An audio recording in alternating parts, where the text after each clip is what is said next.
Well, as Americans anxiously await the approval of a COVID vaccine, one frequently asked question is whether it's safe to be near immunocompromised people after you've been vaccinated. Jason Puckett verifies.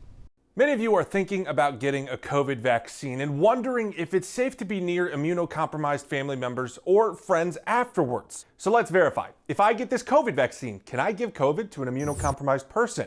Now, this is a good question based on past examples. Many cancer organizations and federal health agencies have a list of vaccines that are safe and unsafe to get if you're in contact with cancer patients undergoing chemotherapy or with people who have weaker immune systems. But when it comes to the current COVID vaccines, the answer is actually pretty simple. You don't need to worry about this. We checked with Dr. William Moss, the executive director of the International Vaccine Access Center at Johns Hopkins.